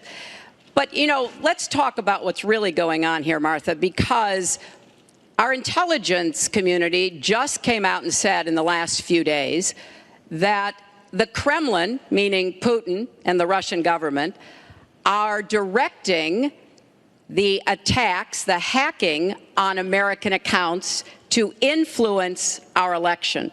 And WikiLeaks is part of that, as are other sites where the Russians hack information. We don't even know if it's accurate information, and then they put it out. We have never in the history of our country been in a situation where an adversary, a foreign power, is working so hard to influence the outcome of the election. And believe me, they're not doing it to get me elected. They're doing it to try to influence the election for Donald Trump. Now, maybe because he has praised Putin, maybe because he says he agrees with a lot of what Putin wants to do, maybe because he wants to do business in Moscow. I don't know the reasons. But we deserve answers. And we should demand that Donald release all of his tax returns so that people can see what are the entanglements and the financial relationships we're going to get to that later. he has Secretary with Clinton, Russians and you're other out of time. foreign powers. Well, I think I should Mr. respond Trump. because it's so ridiculous. Look, now she's blaming, she got caught in a total lie. Her papers went out to all her friends at the banks, Goldman Sachs and everybody else, and she said things, WikiLeaks, that just came out. And she lied. Now she's blaming the lie on the late, great Abraham Lincoln. That's one that I haven't. Okay, Honest Abe. Honest Abe never lied. That's the good thing. That's the big difference between Abraham Lincoln and you. That's a big, big difference. We're talking about some difference. But as far as other elements of what she was saying, I don't know, Putin. I think it would be great if we got along with Russia because we could fight ISIS together, as an example. But I don't know Putin. But I notice anytime anything wrong happens, they like to say, the Russians. She doesn't know if it's the Russians doing the hacking. Maybe there is no hacking. But they always blame Russia. And the reason they blame Russia is because they think they're trying to tarnish me with Russia. I know nothing about Russia. I know about Russia, but I know nothing about the inner workings of Russia. I don't deal there. I have no businesses there. I have no loans from Russia. I have a very, very great balance sheet. So great that when I did the old post office on Pennsylvania Avenue, the United States government, because of my balance sheet, which they actually know very well, chose me to do the old post office between the White House and Congress, chose me to do the old post office. One of the primary things, in fact, perhaps the primary thing, was balance sheet. But I have no loans with Russia. You could go to the United States government and they would probably tell you that because they know my sheet very well in order to get that development I had to have. Now, the taxes are a very simple thing. As soon as I have, first of all, I pay hundreds of millions of dollars in taxes. Many of her friends took bigger deductions. Warren Buffett took a massive deduction. Soros, who's a friend of hers, took a massive deduction. Many of the people that are giving her all this money that she can do many more commercials than me took massive deductions. I pay hundreds of millions of dollars in taxes. But as soon as my routine audit's finished, I'll release my returns. I'll be very proud to. Thank you, Mr. Trump. We've got we're on turn, actually, to the topic of taxes. We have a question from Spencer Moss. Spencer? Good evening. My question is, what specific tax provisions will you change to ensure the wealthiest Americans pay their fair share in taxes? Mr. Trump, you have 2 minutes. Well, one thing I do is get rid of carried interest. One of the greatest provisions for people like me, to be honest with you. I give up a lot when I run because I knock out the tax code. And she could have done this years ago, by the way. She was a United States senator. She complains that Donald Trump took advantage of the tax code. Well, why didn't she change it? Why didn't you change it when you were a senator? The reason you didn't is that all your friends take the same advantage that I do. And I do. You have provisions in the tax code that, frankly, we could change. But you wouldn't change it because all of these people give you the money so you can take negative ads on Donald Trump. And I say that about a lot of things. You know, I've heard Hillary complaining about so many different things over the years. Oh, we should have done this. But she's been there for 30 years. She's been doing this stuff. She never changed, and she never will change. She never will change. We're getting rid of carried interest provisions. I'm lowering taxes, actually, because I think it's so important for corporations, because we have corporations leaving, massive corporations and little ones. Little ones can't form. We're getting rid of regulations, which goes hand in hand with the lowering of the taxes. But we're bringing the tax rate down from 35% to 15%. We're cutting taxes for the middle class, and I will tell you, we are cutting them big league for the middle class. And I will tell you, Hillary Clinton is raising your taxes, folks. You can look at me. She's raising your taxes really high. And what that's going to do is a disaster for the country. But she is raising your taxes, and I'm lowering your taxes. That in itself is a big difference. We are going to be thriving again. We have no growth in this country. There's no growth. If China has a GDP of 7%, it's like a national catastrophe. We're down at 1%. And that's like no growth. And we're going lower, in my opinion. And a lot of it has to do with the fact that our taxes are so high, just about the highest in the world. and I'm bringing them down to one of the lower in the world. And I think it's so important, one of the most important things we can do. But she is raising everybody's taxes massively. Secretary Clinton, you have 2 minutes. The question was, what specific tax provisions will you change to ensure the wealthiest Americans pay their fair share of taxes? Well, everything you've heard just now from Donald is not true. I'm sorry I have to keep saying this, but he lives in an alternative reality. And it is sort of amusing to hear somebody who hasn't paid federal income taxes in maybe 20 years talking about what he's going to do. But I'll tell you what he's going to do. His plan will give the wealthy and corporations the biggest tax cuts they've ever had, more than the Bush tax cuts by at least a factor of 2. Donald always takes care of Donald and people like Donald, and this would be a massive gift. And indeed, the way that he talks about his tax cuts would end up raising taxes on middle-class families, millions of middle-class families. Now, here's what I want to do.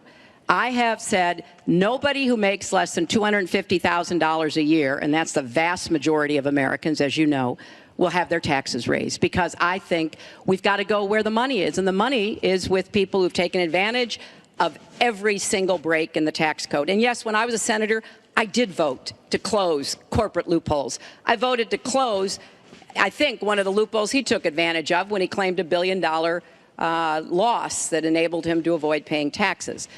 I want to have a tax on people who are making $1 million. It's called the Buffett rule. Yes, Warren Buffett is the one who's gone out and said somebody like him should not be paying a lower tax rate than his secretary. I want to have a surcharge on incomes above $5 million. We have to make up for lost times because I want to invest in you. I want to invest in hardworking families. And I think it's been unfortunate, but it's happened, that since the Great Recession, the gains have all gone to the top. And we need to reverse that. People like Donald who paid 0 in taxes, 0 for our vets, 0 for our military, 0 for health and education.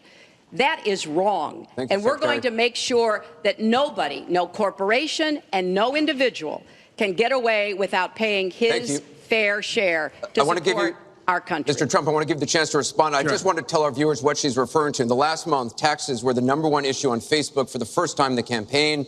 The New York Times published 3 pages of your 1995 tax returns. They show you claimed a $916 million loss, which means you could have avoided paying personal federal income taxes for years. You've said you pay state taxes, employee taxes, real estate taxes, property taxes. You have not answered, though, a simple question. Did you use that $916 million loss to avoid paying personal federal income taxes for years? Of course I do. Of course I do. And so do all of her donors, or most of her donors. I know many of her donors. Her donors took massive tax write-offs. So have you not paid personal federal income taxes? A lot of my write-off was depreciation and other things that Hillary, as a senator, allowed. And she'll always allow it because the people that give her all this money, they want it. That's why. See, I understand the tax code better than anybody that's ever run for president. Hillary Clinton, and it's extremely complex, Hillary Clinton has friends that want all of these provisions, including they want the carried interest provision, which is very important to Wall Street people, but they really want the carried interest provision, which I believe Hillary's leaving. It's very interesting why she's leaving carried interest. But I will tell you that, number one, I pay tremendous numbers of taxes. I absolutely used it, and so did Warren Buffett, and so did George Soros, and so did many of the other people that Hillary is getting money from. Now, I won't mention their names because they're rich, but they're not famous, so we won't make them famous. Can you say how many years you have avoided paying personal federal income taxes? No, but I pay tax, and I pay federal tax, too. But I have a write-off. A lot of it's depreciation, which is a wonderful charge. I love depreciation. You know, she's given it to us. Hey, if she had a problem, for 30 years she's been doing this, Anderson. I say it all the time. She talks about health care. Why didn't she do something about it? She talks about taxes. Why didn't she do something about it? She doesn't do anything about anything other than talk. With her, it's all talk and no action. In the past, and again, Bernie Sanders, it's really bad judgment. She has made bad judgment not only on taxes, she's made bad judgments on Libya, on Syria, on Iraq. I mean, her and Obama, whether you like it or not, the way they got out of Iraq, the vacuum they've left, that's why ISIS formed in the first place. They started from that little area, and now they're in 32 different nations, Hillary. Congratulations. Great job. I want you to be able to respond, Secretary Clinton. Well, here we go again. I've been in favor of getting rid of carried interest for years, starting when I was a senator from New York. But that's not the point here. Why didn't you do it? Why didn't you do it? Because I was a senator with a Republican president. Oh, really? I will be the you president. You could have done it. If you were an effective, senator, you could have done it. If you were an effective senator, you could have done it. But you were not an effective. Please allow her to senator. respond. She didn't interrupt you. You know, under our Constitution, presidents have something called veto power. Look, he has now said repeatedly, 30 years this and 30 years that. So let me talk about my 30 years in public service. I'm very glad to do so. 8 million kids every year have health insurance because when I was First Lady, I worked with Democrats and Republicans to create the Children's Health Insurance Program. Hundreds of thousands of kids now have a chance to be adopted because I worked to change our adoption and foster care system. After 9/11, I went to work with Republican mayor, governor, and president to rebuild New York and to get health care for our first responders who were suffering because they had run toward danger and gotten sickened by it. Hundreds of thousands of National Guard and Reserve members have health care because of work that I did. And children have safer medicines because I was able to pass a law that required the dosing to be more carefully done. When I was Secretary of State, I went around the world advocating for our country, but also advocating for women's rights, to make sure that women had a decent chance to have a better life, and negotiated a treaty with Russia to lower nuclear weapons. 400 pieces of legislation have my name on it as a sponsor or co-sponsor when I was a senator for 8 years. I worked very hard and was very proud to be reelected in New York by an even bigger margin than I had been elected the first time. And as president, I will take that work, that bipartisan work, that finding common ground, because you have to be able to get along with people to get things done in Washington. Thank you, Secretary. And I've proven that I can. And for 30 years, I've produced results for people. Thank you, Secretary. We're going to move on to Syria. Both of you have mentioned that. She said a lot of things. I mean, I think we should be allowed to maybe Mr. Trump, we're going to go on. This is about the audience. Disaster as a senator. Mr. Trump, we're going to move on. The heartbreaking video of a 5-year-old Syrian boy named Amran sitting in an ambulance after being pulled from the rubble after an airstrike in Aleppo focused the world's attention on the horrors of the war in Syria, with 136 million views on Facebook alone. But there are much worse images coming out of Aleppo every day now, where in the past few weeks alone, 400 people have been killed, at least 100 of them children. Just days ago, the State Department called for a war crimes investigation of the Syrian regime of Bashar al-Assad and its ally, Russia, for their bombardment of Aleppo. So this next question comes from social media through Facebook. Diane from Pennsylvania asks, if you were president, what would you do about Syria and the humanitarian crisis in Aleppo? Isn't it a lot like the Holocaust when the U.S. waited too long before we helped? Secretary Clinton, we will begin with your 2 minutes. Well, the situation in Syria is catastrophic. And every day that goes by, we see the results of the regime by Assad in partnership with the Iranians on the ground, the Russians in the air, bombarding places, in particular Aleppo, where there are hundreds of thousands of people, probably about 250,000 still left. And there is a determined effort by the Russian Air Force to destroy Aleppo in order to eliminate the last of the Syrian rebels who were really holding out against the Assad regime. Russia hasn't paid any attention to ISIS. They're interested in keeping Assad in power. So when I was Secretary of State, advocated, and I advocate today, a no-fly zone and safe zones. We need some leverage with the Russians because they're not going to come to the negotiating table for a diplomatic resolution unless there is some leverage over them. And we have to work more closely with our partners and allies on the ground. But I want to emphasize that what is at stake here is the ambitions and the aggressiveness of Russia. Russia has decided that it's all in Syria, and they've also decided who they want to see become president of the United States, too, and it's not me. I've stood up to Russia. I've taken on Putin and others, and I would do that as president. I think wherever we can cooperate with Russia, that's fine, and I did as Secretary of State. That's how we got a treaty reducing nuclear weapons. It's how we got the sanctions on Iran that put a lid on the Iranian nuclear program without firing a single shot. So I would go to the negotiating table with more leverage than we have now.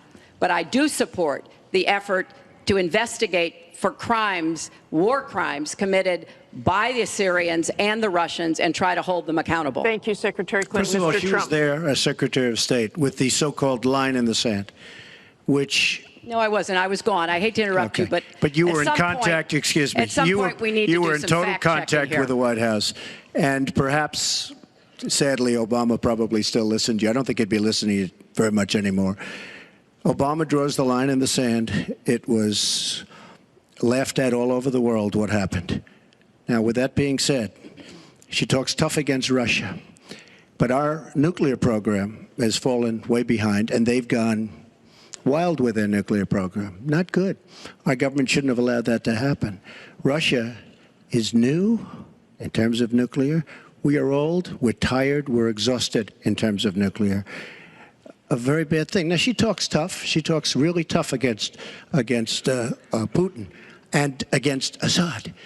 She talks in favor of the rebels. She doesn't even know who the rebels are. You know, every time we take rebels, whether it's in Iraq or anywhere else, we're arming people. And you know what happens? They end up being worse than the people. Look at what she did in Libya with Gaddafi. Gaddafi's out. It's a mess. And by the way, ISIS has a good chunk of their oil. I'm sure you probably have heard that. It was a disaster. Because the fact is, almost everything she's done in foreign policy has been a mistake, and it's been a disaster. But if you look at Russia, just take a look at Russia, and look at what they did this week, where I agree she wasn't there, but possibly she's consulted. We sign a peace treaty. Everyone's all excited. Well, what Russia did with Assad, and by the way, with Iran, who you made very powerful with the dumbest deal perhaps I've ever seen in the history of deal making, the Iran deal with $150 billion, with the $1.7 billion in cash, which is enough cash to fill up this room. But look at that deal. Iran now and Russia are now against us. So she wants to fight. She wants to fight for rebels. There's only one problem. You don't even know who the rebels are. Mr. Trump, So Mr. what's Trump, the your purpose? 2 minutes And one thing is I up. have to say, Your 2 minutes I don't is like up. Assad at all, but Assad is killing ISIS. Russia is killing ISIS, and Iran is killing ISIS. And those three have now lined up because of our weak foreign policy. Mr. Trump, let me repeat the question. If you were president, what would you do about Syria and the humanitarian crisis in Aleppo? And I want to remind you what your running mate said. He said provocations by Russia need to be met with American strength, and that if Russia continues to be involved in airstrikes along with the Syrian government forces of Assad, the United States of America should be prepared to use military force to strike the military targets of the Assad regime. Okay. He and I haven't spoken, and I disagree. I disagree. You disagree with your running I think we have to knock out ISIS. Right now, Syria is fighting ISIS. We have people that want to fight both at the same time. But Syria is no longer Syria. Syria is Russia, and it's Iran, who she made strong, and Kerry and Obama made into a very powerful nation and a very rich nation very, very quickly, very, very quickly. I believe we have to get ISIS.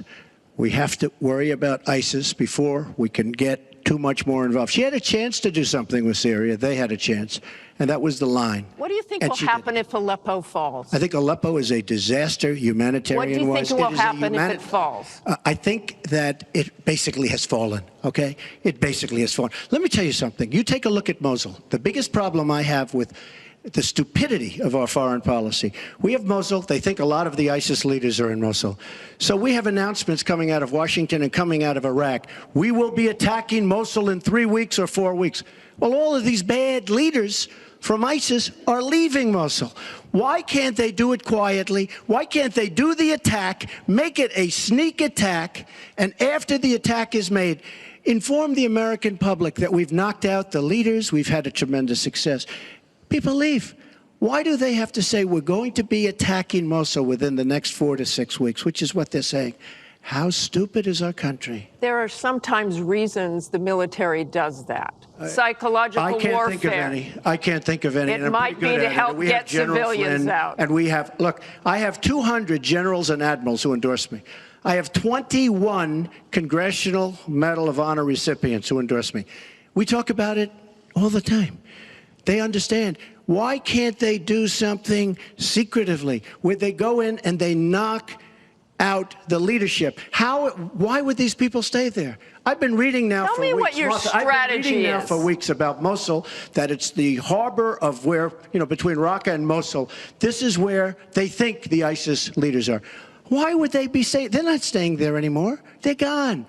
Because everybody's talking about how Iraq, which is us with our leadership, goes in to fight Mosul. Now, with these 200 admirals and generals, they can't believe it. All I say is this: General George Patton, General Douglas MacArthur are spinning in their grave at the stupidity of what we're doing in the Middle East. I'm going to go to Secretary Clinton. Secretary Clinton, you want Assad to go. You advocated arming rebels, but it looks like that may be too late for Aleppo. You talk about diplomatic efforts. Those have failed. Ceasefires have failed. Would you introduce the threat of U.S. military force beyond a no-fly zone against the Assad regime to back up diplomacy? I would not use American ground forces in Syria. I think that would be a very serious mistake. I don't think American troops should be holding territory, which is what they would have to do as an occupying force. I don't think that is a smart strategy. I do think the use of special forces, which we're using, the use of enablers and trainers in Iraq, which has had some positive effects, are very much in our interests. And so I do support what is happening. But what would you do differently than President Obama is doing? Martha, I hope that by the time I hope by the time I am president, that we will have pushed ISIS out of Iraq. I do think that there is a good chance that we can take Mosul. Donald says he knows more about ISIS than the generals. No, he doesn't. There are a lot of very important planning going on, and some of it is to signal to the Sunnis in the area, as well as Kurdish Peshmerga fighters, that we all need to be in this, and that takes a lot of planning and preparation. I would go after Baghdadi. I would specifically target Baghdadi, because I think our targeting of al-Qaeda leaders, and I was involved in a lot of those operations, highly classified ones, made a difference. So I think that could help. I would also consider arming the Kurds. The Kurds have been our best partners in Syria as well as Iraq. And I know there's a lot of concern about that in some circles, but I think they should have the equipment they need so that Kurdish and Arab fighters on the ground are the principal way that we take Raqqa after pushing ISIS out of Iraq. Thank you very much. We're going to move on. It's funny, she went over a minute over, and you don't stop her. When I go 1 second over, it's like you a had big deal. many answers. It's really very interesting. We've got a question over here from James Carter. Mr. Carter?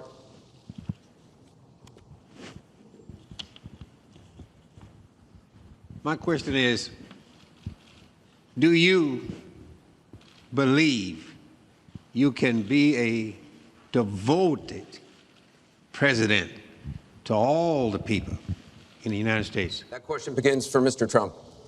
Absolutely. I mean, she calls our people deplorable, a large group, and irredeemable.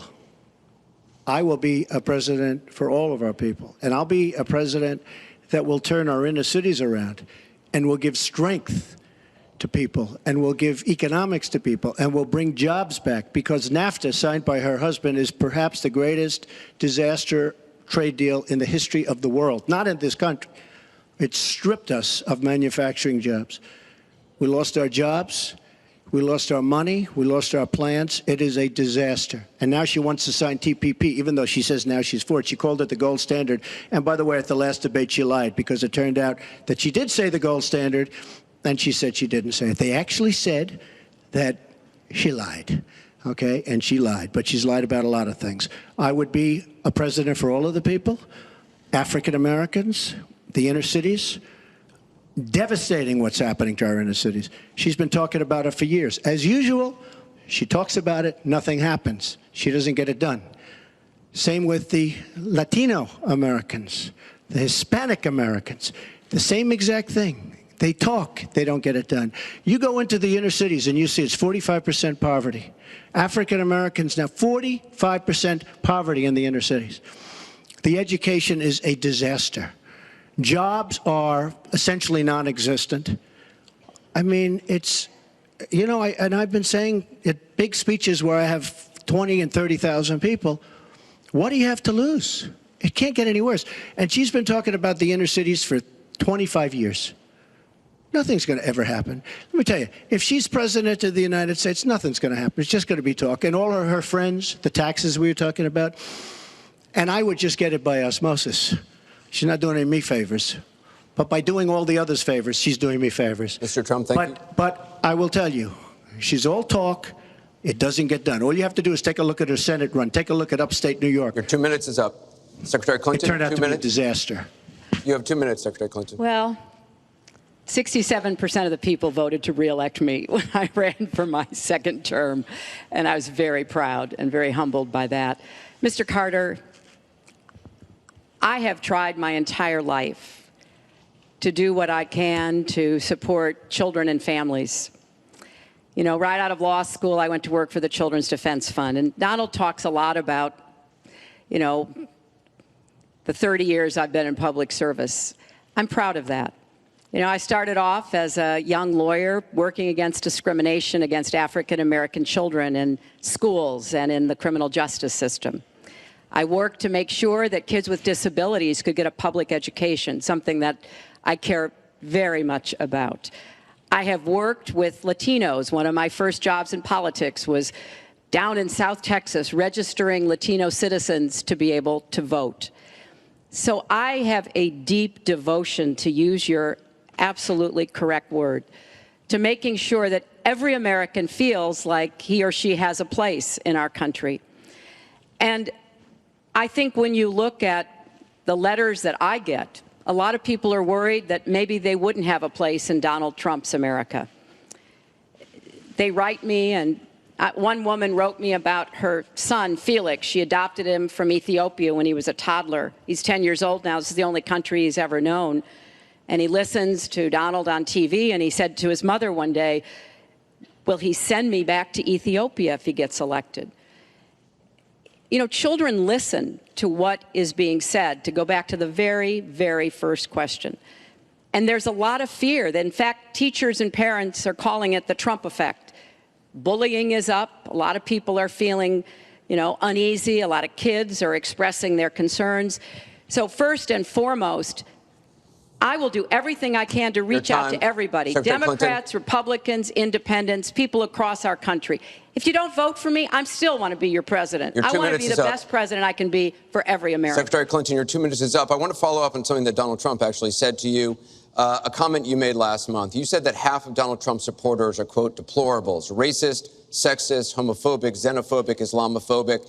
You later said you regretted saying half. You didn't express regret for using the term deplorables. To Mr. Carter's question, how can you unite a country if you've written off tens of millions of Americans? Well, within hours, I said that I was sorry about the way I talked about that, because my argument is not with his supporters. It's with him and with the hateful and divisive campaign that he has run, and the inciting of violence at his rallies, and the very brutal kinds of comments about not just women, but all Americans, all kinds of Americans. And what he has said about African Americans and Latinos, about Muslims, about POWs, about immigrants, about people with disabilities, he's never apologized for. And so I do think that a lot of the tone and tenor that he has said, I'm proud of the campaign that Bernie Sanders and I ran. We ran a campaign based on issues, not insults, and he is supporting me 100%. Thank you. Because we talked about what we wanted to do. We might have had some differences, and we had a lot of debates. Thank you, Secretary. But we believed that we could make the country better, and I was proud of that. I'm going to give you a minute, 20 We seconds. have a divided nation. We have a very divided nation. You look at Charlotte, you look at Baltimore, you look at the violence that's taking place in the inner cities, Chicago. You take a look at Washington, D.C. We have an increase in murder within our cities, the biggest in 45 years.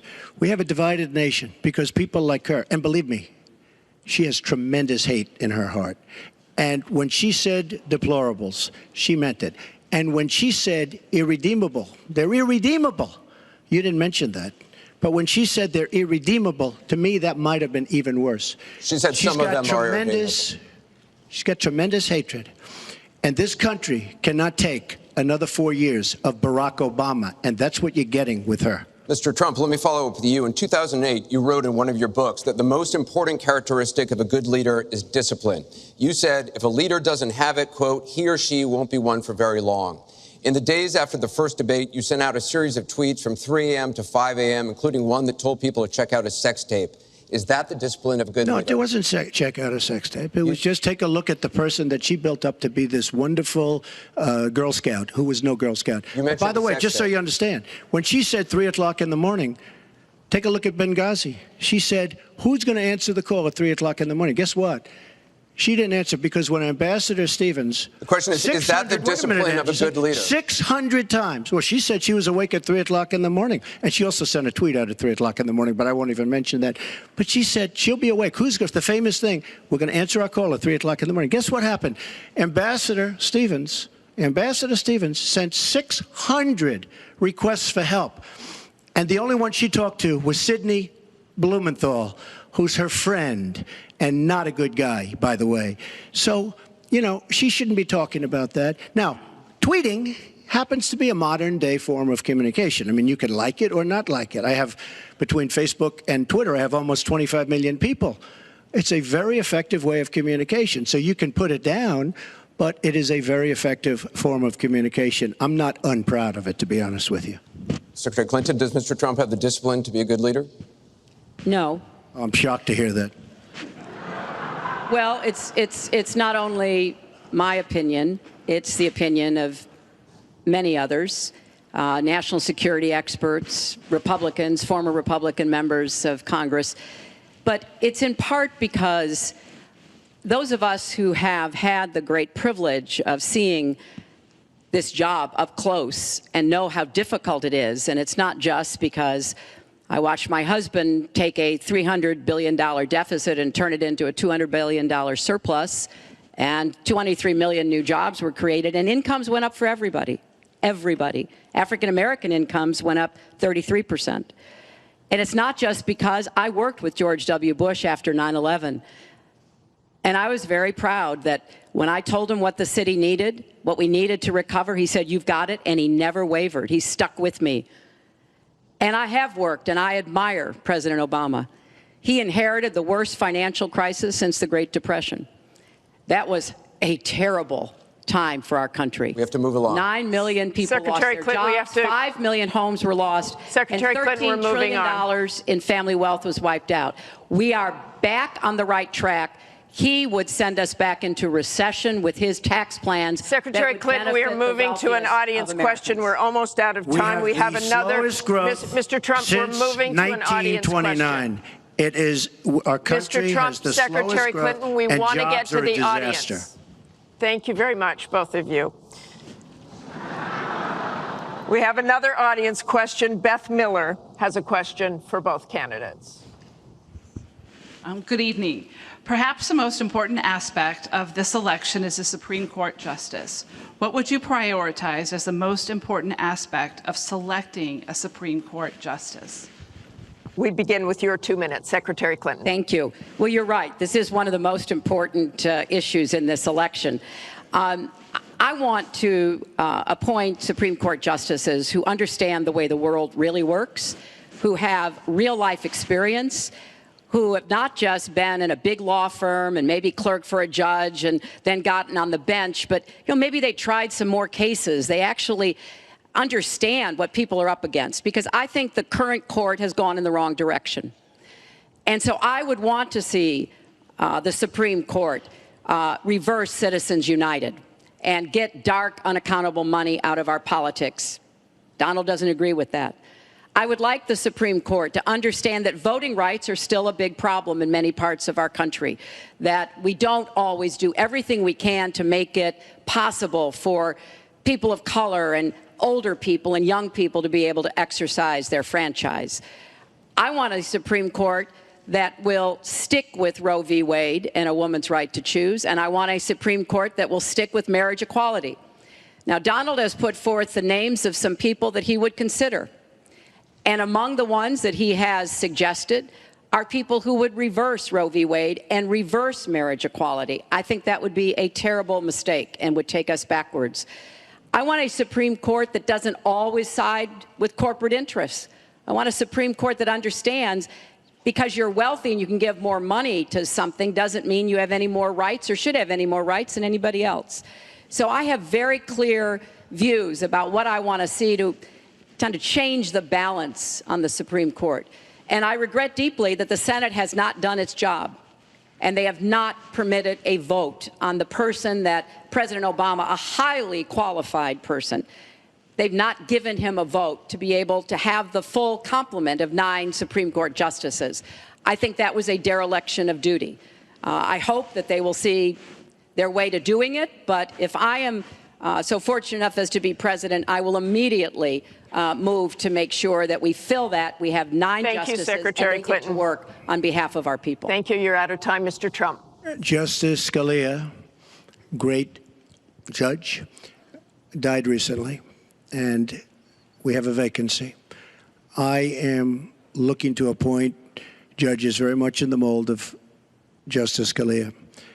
I'm looking for judges, and I've actually picked 20 of them, so that people would see, highly respected, highly thought of, and actually very beautifully reviewed by just about everybody, but people that will respect the Constitution of the United States. And I think that this is so important. Also, the Second Amendment, which is totally under siege by people like Hillary Clinton. They'll respect the Second Amendment and what it stands for, what it represents. So important to me. Now, Hillary mentioned something about contributions, just so you understand. So I will have, in my race, more than $100 million put in of my money, meaning I'm not taking all of this big money from all of these different corporations like she's doing. What I ask is this. So I'm putting in more than, by the time it's finished, I'll have more than $100 million invested. Pretty much self-funding mine. We're raising money for the Republican Party, and we're doing tremendously on the small donation, $61 average or so. I asked Hillary, why doesn't she make $250 million by being in office? She used the power of her office to make a lot of money. Why isn't she funding, not for $100 million, but why don't you put 10 or 20 or 25 or $30 million into your own campaign? It's $30 million less for special interests that will tell you exactly what to do. And it would really, I think, be a nice sign to the American public. Why aren't you putting some money in? You have a lot of it. You've made a lot of it because of the fact that you've been in office. You made a lot of it while you were Secretary of State, actually. So why aren't you putting money into your own campaign? I'm just curious. Well, thank you very much. Thank you. We're going to get on to one more question. But the question was about the Supreme Court, and I just want to quickly say, very quickly, I respect the Second Amendment, but I believe there should be comprehensive background checks, and we should close the gun show loophole and close the online loophole. We have one more question, as many Mrs. lives Clinton. as we possibly can. We have one more question from Ken Bone about energy policy. Ken? What steps will your energy policy take to meet our energy needs, while at the same time remaining environmentally friendly and minimizing job loss for fossil power plant workers? Mr. Trump, 2 minutes. Absolutely. I think it's such a great question because energy is under siege by the Obama administration, under absolute siege. The EPA, Environmental Protection Agency, is killing these energy companies. And foreign companies are now coming in, buying so many of our different plants, and then rejiggering the plant so that they can take care of their oil. We are killing, absolutely killing, our energy business in this country. Now, I'm all for alternative forms of energy, including wind, including solar, etc. But we need much more than wind and solar. And you look at our miners. Hillary Clinton wants to put all the miners out of business. There is a thing called clean coal. Coal will last for 1,000 years in this country. Now we have natural gas and so many other things because of technology. We have we have found over the last 7 years, we have found tremendous wealth right under our feet. So good, especially when you have 20 trillion in debt. I will bring our energy companies back. They'll be able to compete. They'll make money. They'll pay off our national debt. They'll pay off our tremendous budget deficits, which are tremendous. But we are putting our energy companies out of business. We have to bring back our workers. You take a look at what's happening to steel and the cost of steel, and China dumping vast amounts of steel all over the United States, which essentially is killing our steel workers and our steel companies. We have to guard our energy companies. We have to make it possible. The EPA is so restrictive that they are putting our energy companies out of business. And all you have to do is go to a great place like West Virginia or places like Ohio, which is phenomenal, or places like Pennsylvania, and you see what they're doing to the people, miners and others in the energy business. It's a disgrace. Your time is up. Thank you, it's sir. An absolute disgrace. Secretary Clinton, 2 minutes. Well, that was very interesting. First of all, China is illegally dumping steel in the United States, and Donald Trump is buying it to build his buildings, putting steel workers and American steel plants out of business. That's something that I fought against as a senator, and that I would have a trade prosecutor to make sure that we don't get taken advantage of by China on steel or anything else. You know, because it sounds like you're in the business or you're aware of people in the business, you know that we are now, for the first time ever, energy independent. We are not dependent upon the Middle East, but the Middle East still controls a lot of the prices. So the price of oil has been way down, and that has had a damaging effect on a lot of the oil companies, right? We are, however, producing a lot of natural gas, which serves as a bridge to more renewable fuels, and I think that's an important transition. We've got to remain energy independent. It gives us much more power and freedom than to be worried about what goes on in the Middle East. We have enough worries over there without having to worry about that. So I have a comprehensive energy policy, but it really does include fighting climate change, because I think that is a serious problem. And I support moving toward more clean, renewable energy as quickly as we can. Because I think we can be the 21st century clean energy superpower and create millions of new jobs and businesses. But I also want to be sure that we don't leave people behind. That's why I'm the only candidate from the very beginning of this campaign who had a plan to help us revitalize coal country. Because those coal miners and their fathers and their grandfathers, they dug that coal out. A lot of them lost their lives. They were injured. But they turned the lights on and they powered our factories. I don't want to walk away from them, so we've got to do something for them.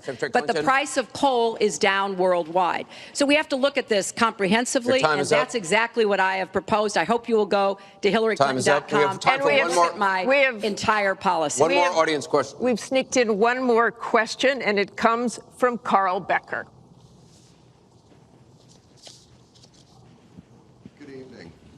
My question to both of you is, regardless of the current rhetoric, would either of you name one positive thing that you respect in one another?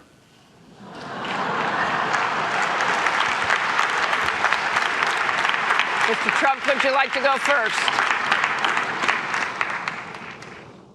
Well, I certainly will, because I think that's a very fair and important question. Look, I respect his children. His children are incredibly able and devoted, and I think that says a lot about Donald. I don't agree with nearly anything else he says or does, but I do respect that. And I think that is something that as a mother and a grandmother is very important to me. So I believe that this election has become in part so conflict-oriented, so intense, because there's a lot at stake. This is not an ordinary time, and this is not an ordinary election. We are going to be choosing a president who will set policy for not just 4 or 8 years, but because of some of the important decisions we have to make here at home and around the world, from the Supreme Court to energy and so much else. And so there is a lot at stake. It's one of the most consequential elections that we've had. And that's why I've tried to put forth specific policies and plans, trying to get it off of the personal and put it on to what it is I want to do as president. And that's why I hope people will check on that for themselves so that they can see that, yes, I've spent 30 years, actually maybe a little more, working to help kids and families, and I want to take all that experience to the White House and do that every single day. Mr. Trump. Well, I consider her statement about my children to be a very nice compliment. I don't know if it was meant to be a compliment, but it is a great. I'm very proud of my children, and they've done a wonderful job, and they've been wonderful, wonderful kids. So I consider that a compliment. I will say this about Hillary. She doesn't quit. She doesn't give up. I respect that. I tell it like it is. She's a fighter. I disagree with much of what she's fighting for. I do disagree with her judgment in many cases. But she does fight hard, and she doesn't quit, and she doesn't give up. And I consider that to be a very good trait. Thanks to both of you. I want to thank both the candidates. I want to thank the university here. This concludes the town hall meeting. Our thanks to the candidates, the commission, Washington University, and to everybody who watched. Please tune in on October 19th for the final presidential debate that will take place at the University of Nevada, Las Vegas. Good night, everyone.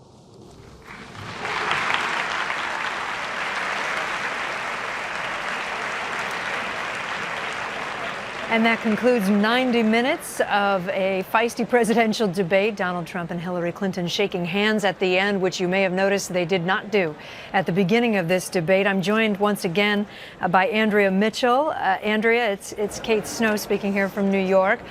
Your headlines out of tonight. Well, that was one of the most contentious, difficult. I can't even recall a debate ever in American history with that much venom between the two. As you pointed out, there was no handshake, which is traditional at the beginning. There was one at the end, thanks to the questioner at the end, creating a little bit of gentility between the two. But he went right after her, bringing those women here today, and then calling Bill Clinton the worst abuser in political history, the worst abuser of women. He said that Hillary Clinton should be ashamed of herself for the way she had allegedly enabled her husband and victimized his victims. She went after Clinton, saying she has hate in her heart for the comment about deplorable. She put Clinton very much on the defensive, I thought, about emails, and said that if he is elected, he would have his Attorney General appoint a special prosecutor to put Hillary Clinton in jail.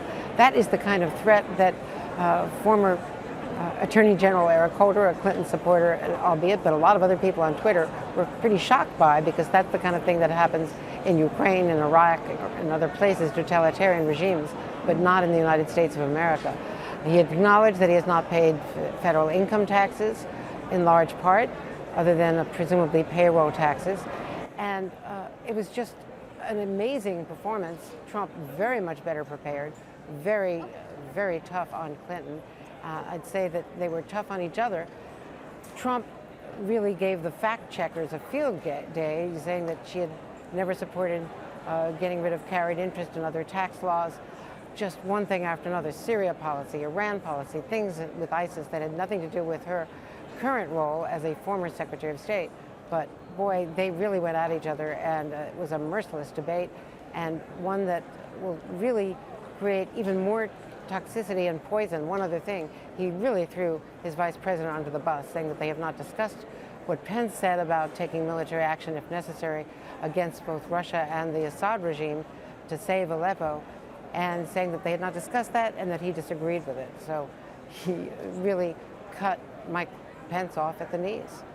Kate? Andrea, thanks so much. Let me get over to Hallie Jackson, who's in the spin room and covers the Trump campaign. Hallie, a pretty high bar going into this for Donald Trump. A lot of expectations around what he would say, especially on this recently released video and audio tape.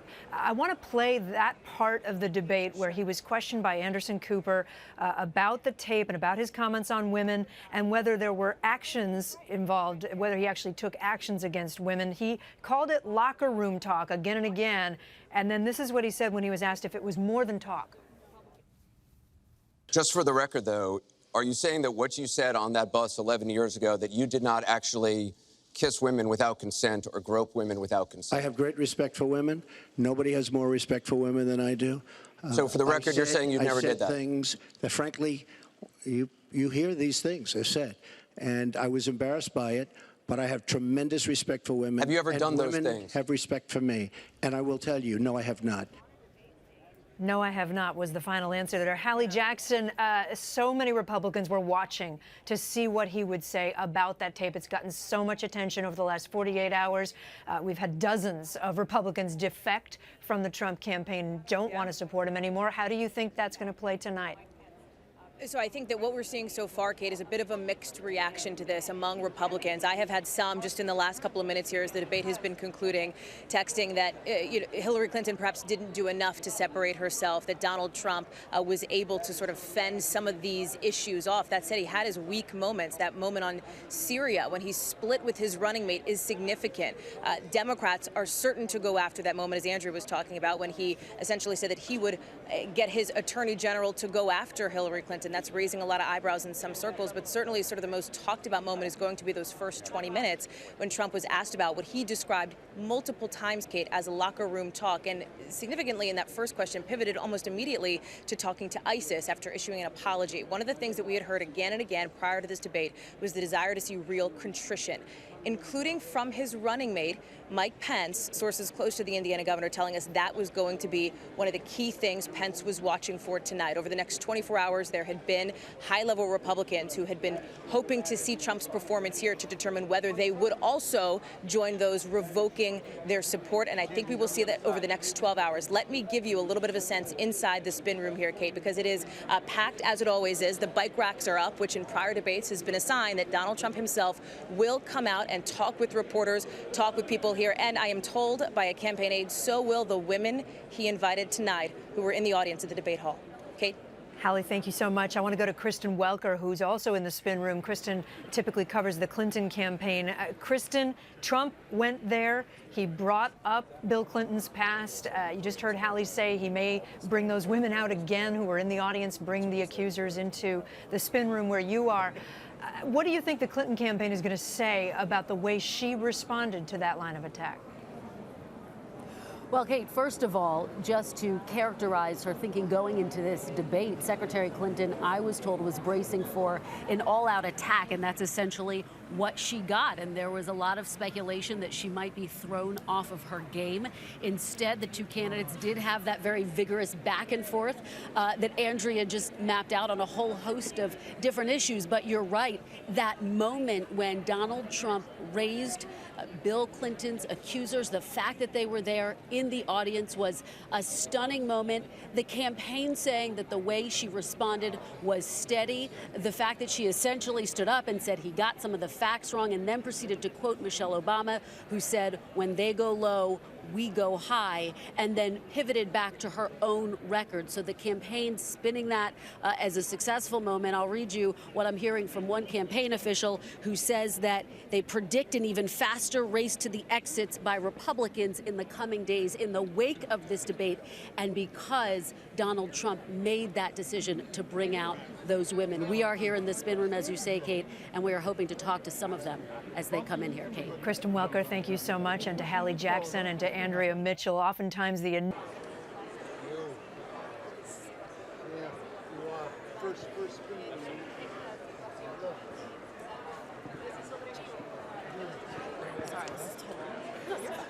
from now at the University of Nevada, Las Vegas. For more analysis right now, you can head over to MSNBC or here on NBCNews.com. Tomorrow morning, of course, a full recap on the Today Show.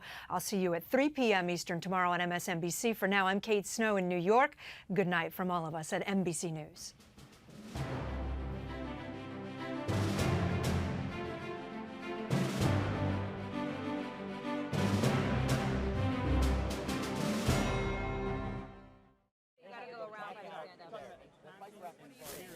We're talking about attacking and smearing victims of rape and sexual assault, and what happened to Kathy, who was raped when she was 12 years old. And you look at the affidavit back and it said, well, she fantasized about older men. That's what she said. Did she fantasize about older men? What kind of person says that about a girl who's been raped at the age of 12 and then laughs about it? It was the greatest debate victory in the history of the United States. What about this? Stephen on Yeah, well, Governor Pence himself has said from the beginning that Mr. Trump makes the decisions.